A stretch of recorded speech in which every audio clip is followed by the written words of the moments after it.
talking about e-textbooks and our two approaches, one at UNCG that we're doing and one at East Carolina, and what we're doing together. A few years ago, we both saw that there was a need, and so we worked with our people here at on our campus and just tried to figure out what's the best approach to work with. So first thing I want to just go really quickly over is, if anybody's not familiar with let's double check, there we go, what are open educational resources? So what is this that we're working with, and why are we wanting to go this route? Well, the definition, of course, is, some have been out there for a while, but this is from the Hewlett Foundation, that it just says that, you know, these are things that can be used over, and they're in the public domain, and they can be used freely and repurposed by others. There's the 5 R's framework for open education resources. Of course, you want to retain something that you can get and retain for yourself. You can reuse it, you can revise it, remix it, and redistribute. So these are the foundations of what an open education resource would look like, is something that you can do all 5 of these things with. And then there's what are OERs? It can include almost anything. If you look around the web, that can include course materials such as learning objects, textbooks, especially in a syllabus, software, calculators, ebooks, all kinds of things out there in the world that you can use that are included as OERs. So the big thing is that right now we went and did some research on cost of textbooks. But first, before we talk about that, I want to show a little video of what we did. We asked questions to our students. So when the video starts, you're not going to hear anything until the student talks, because we ask the questions first and then we have the students answer them. So go ahead, Kelly, and you can go ahead with the, oh, I have to share it. Sorry. Stop sharing. Okay, go ahead. Yes. Yes, very surprised. It was a lot more expensive than I thought it was going to be. For lack of a better word, flabbergasted. Yeah, when I first started, I was definitely surprised. Didn't expect to pay that much for a single book. As a science major, they're really, really expensive. And they're worth almost nothing when you try to sell them out.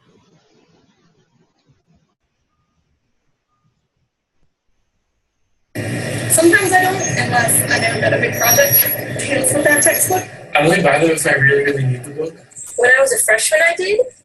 I don't sometimes, because the prices are a little hefty. If I had to buy them myself, I don't think I'd be able to afford like any of them, but I do just because my parents buy them for me.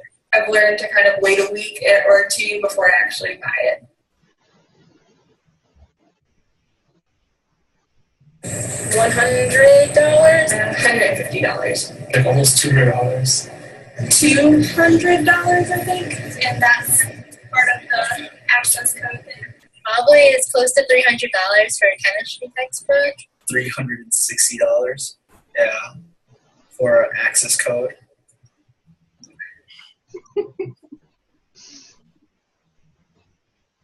With my English class, I had to buy too many books and I ran out of money. It's made it difficult because it's when you have the stress of getting the money to get the book for the class. I think college teaches you to be resourceful, so even if I didn't have it, I would look.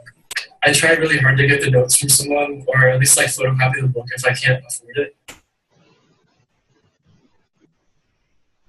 I like shop around a lot, like Chegg and Amazon. I try to get all my textbooks from online, like Amazon or Chegg.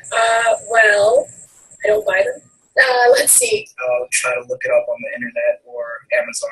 I get them from Amazon. I go on Amazon. Usually I'll reach out to friends, especially within my major, if they've had the book in the past, maybe borrow it from them, or go online to websites and just see if they have it cheaper.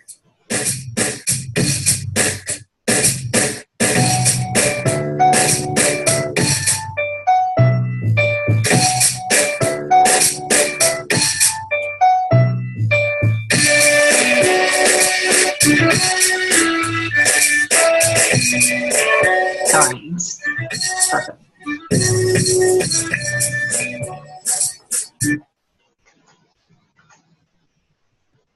Okay.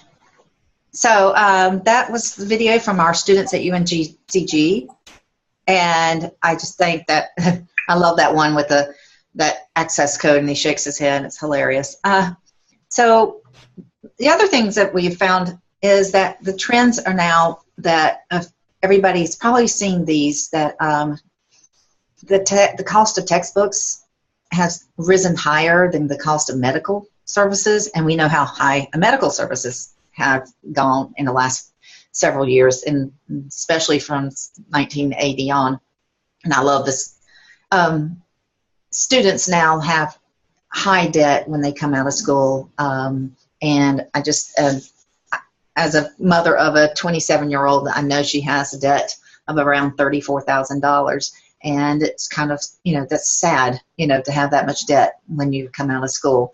And I'm sure several people out there have that debt, and they know how it feels.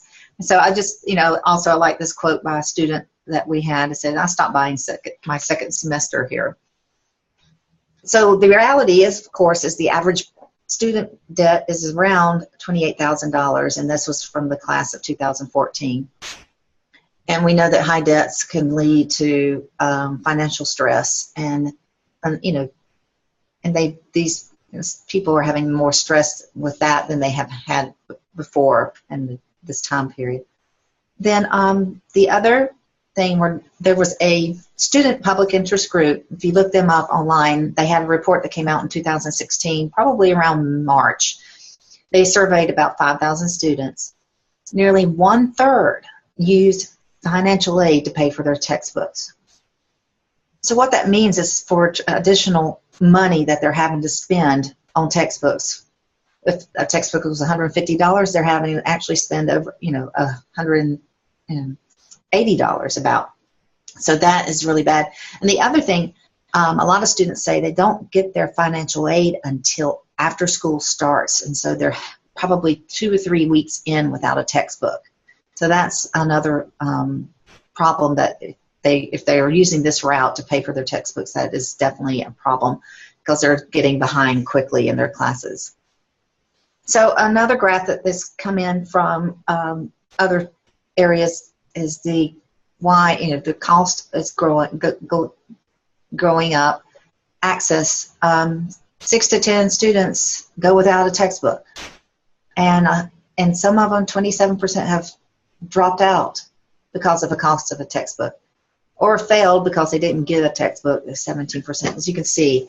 And so these are all the kind of things that we're looking at when we're talking to students about why they are, having trouble in classes, and, or if they didn't get a textbook, what did they do instead? And I just want to show you an example of a textbook at UNCG. This is the physics textbook that everybody has to take. Guess what? I don't think physics has changed that much over the year, several years. And having new editions come out every 2 years is ridiculous. This is how much it costs in the bookstore. Brand new, $241.60. And if you wanted to rent it, that's not even, renting it means you send it back. You don't get to keep it. It's not, you can't keep it. So you're still spending over $100 to rent the book used. So there's different places out there in the world, and they're talking about open textbooks, and a lot of them are through the Open Textbook Library. And this is a good example of what a professor could do to change their book out. And instead of using an expensive textbook, they could use one from the Open Textbook Network. And these are also reviewed by faculty, and they have reviews about the book, and they've been written by professors. And so there's things out there that faculty could go and find and use. And the good thing is that, as you can see, they have an online version, a PDF version, or if the student really prefers to get a hardback copy of something, they can still get that for $48. that's a lot better than the 241 or the 100 and something. So any way that we can help with that, we can try. And we were talking to our faculty in the last few workshops that we've had here at UNCG, is that we can't do much about their room and board and how much tuition is, but we can definitely do something about the cost of textbooks and the rising cost of supplies and textbooks for the students, and that can help out. So here at UNCG, I've got a little web guide, a LibGuide that you can go to. At the link is there, and it will walk you through what is an OER, what the learners can do with it, what educators can do. It's got all information, and it was set up by my good friend Beth Williams a few years ago, and we're just trying to keep it going and hoping that our faculty go to the site and find what they're needing and using that way. And so that is just an overview of what open education resources are and why it's so important that we think about trying to help students. And so now I'm going to turn this over to Joseph, and he's going to talk about what East Carolina did, and then I will come back and talk about what UNCG's done. Thanks, Beth. Let me start the slideshow here. And I want to tell you about one of the two approaches that we have tried here as well. We are looking a little more specifically at course-adopted textbooks, and these are purchases of required textbooks.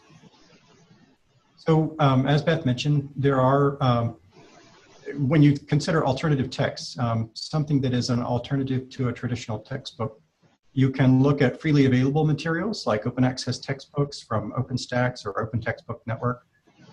You can look at articles or ebooks that are already within the library's collections. You can look at materials that are made freely available on the web. YouTube videos that can be linked to explain certain class concepts, for instance. Or the library can conscientiously acquire materials that professors are requiring. And that's where we're focusing on the course-adopted texts. So I mentioned, or Beth actually showed you the open textbook, the open textbook library. And you can also find other examples at the open.org homepage. You can find other textbook providers as well. And we have others listed on ECU's OER LibGuide.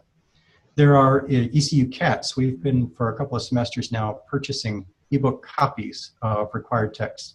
And you've got a couple of sample titles there: Bloodchild and Other Stories by Octavia Butler, the Encyclopedia of Urban Legends by Jan Brunband, and the Job Search Handbook for People with Disabilities. So, you know, what are these alternative, or what are these CATs, and how do we get them? We're supporting both upper level and lower level classes, all kinds of subject areas from anthropology to theater. We have books supporting campuses, campus-based classes and distance ed classes. We have to work with the bookstore on this. There's not a way around that. We need to get the list of required textbooks from them. They were reluctant at first. A word from the provost was helpful, and they work with us nowadays. They do have a presence on our course adopted text LibGuide, because we want other people to know that they're not the bad guys in this, you know, the cost of textbooks. They're not the reason that textbooks are so expensive. So they send us a spreadsheet that tells us some basic bibliographic information about what books are required. And we have to spend a lot of time cleaning it up. We remove things that are not textbooks. For instance, professors will require calculators or lab coats. We remove things that are custom course packs or custom solutions from, you know, Thompson or some of the other textbook providers. And then we are looking for books and we have to find out whether it's available electronically, and then whether we can purchase something with an unlimited license. We do communicate with the faculty members. We want to find out if they're interested in and willing to let the students use the electronic versions. Most of the faculty members are supportive. In a couple of cases, even the faculty members who are the authors of books who are required for their own classes are willing to have the library make this book available so that students would have it.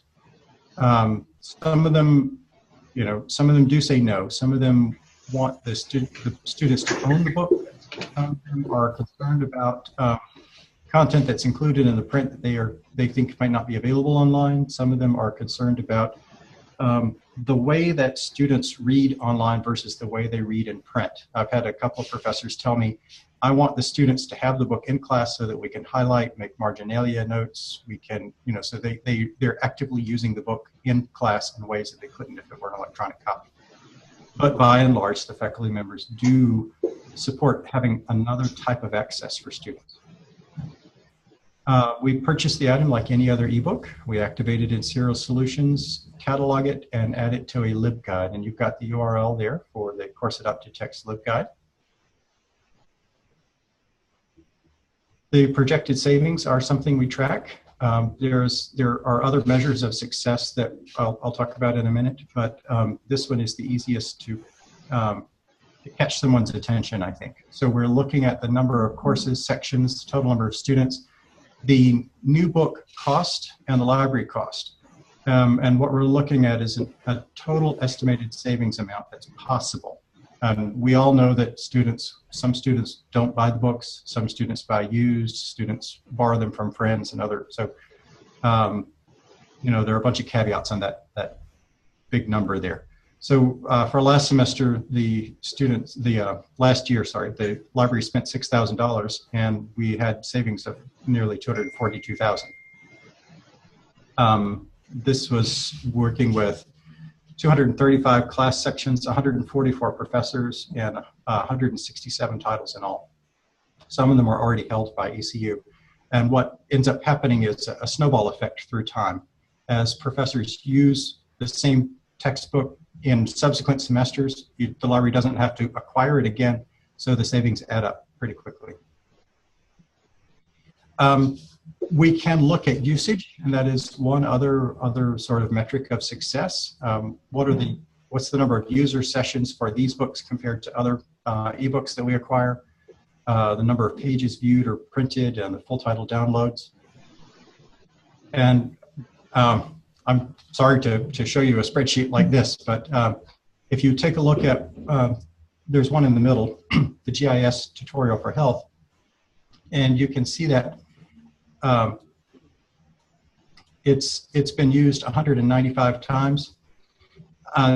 That's a little more indicative of real use, I think, as the textbook. Whereas 1812, the Navy's War, only had 7 sessions. Sorry. The 1812 Navy's War, I think, wasn't promoted as highly by the history professor as the geography professor promoted the GIS tutorial for health. So, we know that there are alternatives in use.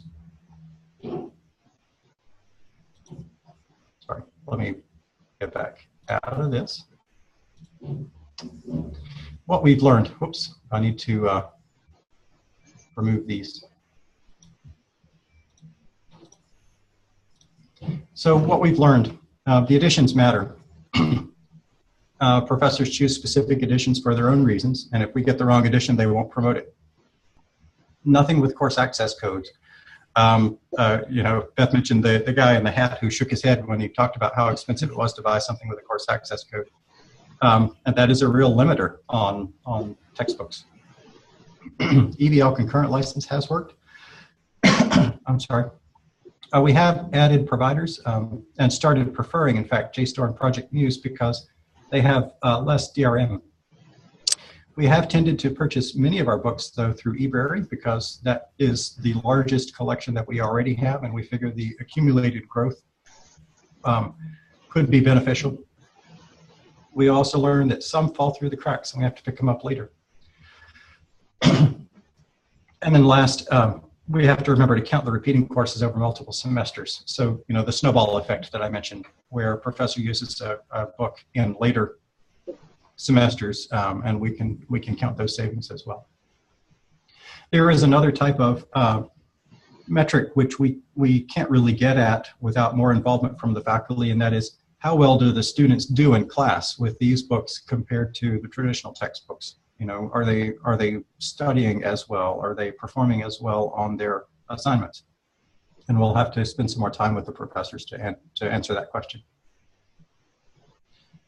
So, for the future, you know, I think we can consider concurrent user licenses for smaller classes. I think there's going to be a point in time in the future where we reach a limit on the books that are available for libraries to purchase. And then we can start looking at more niche markets for smaller classes, perhaps.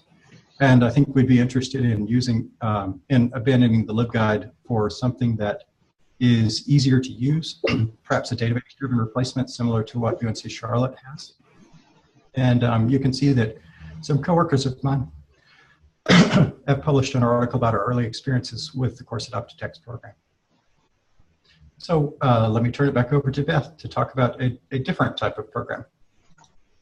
Okay, great. Let me share the screen again. Okay. Let me get down through his. Get back to mine. Okay, so we did something different here at UNCG where we gave out mini grants to faculty to encourage them to either use low-cost or free alternatives to expensive course materials. So we encouraged them to either use some of the open access OER resources that I talked about earlier. We also talked about using the library licensed and owned resources. Because seriously, guys, the libraries, we spend a lot of money on our resources and we should have them using them. And so we have them use either new free stuff or things that the librarians, or if they wanted to create something of their own, they could do that too. So these were grants that the faculty applied for. And so the timeline to do this was in 2014, I had a forum where I brought in Nicole Allen from Spark to talk about open education resources. And we made an announcement at that forum that we were going to do mini grants. So in March 2015, we had the mini grants announced, and I found the best way to announce something like this is not just your campus newsletter, but if you have the Office of the Provost actually send out the email, people might look at that even more than they would just from an email coming from the library. So I think that was successful to get the word out. We also had workshops that we held, and I had about 45 faculty attend the workshops. I did 2 of them, one on the 14th and the 15th of April, and it was just an hour long where they could come in and learn from the library about what open education resources are, what they can do. We also brought in our digital media specialty people that can help them create videos, presentations. We also had them work with what we call the ITCs, which is information technology consultants. And so all of that was a workshop together to talk about all those things, where the faculty came in and some of them were like, I knew we had all this stuff. And so the applications were due after the workshop. I had 25 applications, and if you can remember, I only got to be able to give out 10. So I still have 15 people that might still be interested out there waiting to be talked to. In May, we sent out the grant winners their information, and that email told them, hey, you've won, you've gotten the grant, and it also gave them information about their library liaisons, their subject specialists. So the art person was given their art liaison's email address, and also the person in their instructional technology consultant that could work with them. And then I had meetings in August. I met with every grant winner, and then before the semester started, to talk about what they thought was going to happen in the class, what they thought they were going to do. And then, so I met with them, and then I met with them at the end of November and early December. Yes, lots of coffee visits were taken on with these people, but they were great. They were still as enthusiastic in December as they were in August when they first did the course. And so they were really excited about what they did, how they changed their course up, what they saw that was different. And then, so it was a really good time to talk to both on the beginning and end to see how they thought that the program went. And then in February, I had these faculty do a forum to share their experiences with other faculty on campus. And so that was attended with, and also invited other librarians that were in the area of UNCG to come to it if they wanted. So the cost savings, this is a little bit hard to see, but if you look at this, and this is just for that semester of the fall, and everybody I've talked to has kept using their what they did for the spring and the fall again. So like Joseph was talking about, the snowball effect, if you can see. So okay, my favorite though is at the bottom, the English 101. They just switched out that one book. It's one book that's $65, and it's for 990 students. And so that's a huge savings if students didn't have to buy that textbook. And that's for English 101, and it's going to be used in every course over and over and over again for a very, very long time. So of course, you can see our return on investment was pretty good. If we put in $10,000, and our return was pretty good. So we were very excited about the numbers that came out from this. So I want to give you an example from one of our faculty members, Bob, and he had a book he teaches anthropology, and he had a book on bones, and it was about $80, and he could get a free app online from it's available at iTunes and the, iPhone and Droid. So he did this, and the students could, if they wanted to get a better version of it. This is the free one, but if they wanted to, they could do a better version that would cost them maybe $20. That's much better than their $80 book. So I asked the thoughts of the faculty on what they thought about the classes that they did, and Jennifer from Art said resources I found were better than the textbook. Jennifer was one of those people that she used some library resources and also some free resources. She taught non-Western art, and that book was $330 if a student had to buy it. And she used Khan Academy information, and the library has an art store subscription. So she used what we had and what was free online to do her course, which I thought was a great. Another professor had just wanted to do it for one, but ended up doing it for her other classes too. So she's really our advocate out there. And this was my favorite quote. When I told my students there would be no required textbook, they clapped and cheered. And so Heather got quoted in the newspaper for that one. Student surveys, of course, we got their input after the semester was over, and they really liked the fact that they didn't have to spend money on textbooks. Thought that some of the course materials more relevant, and it was a great teaching method, and you learn more. A lot of the faculty ended up using the flipped classroom concept a lot more with using OERs or library resources, because what they did was have students read and then come into the class and discuss it, or watch a video and come into the class and discuss it. So here are some links that you can get from the PowerPoint when we get done, of just things going on nationally across the country. If you're not familiar with some of those, Affordable Learning Georgia is a great site that Georgia and Galileo and the state of Georgia have come together to provide mini grants for faculty to produce open education resources for their students.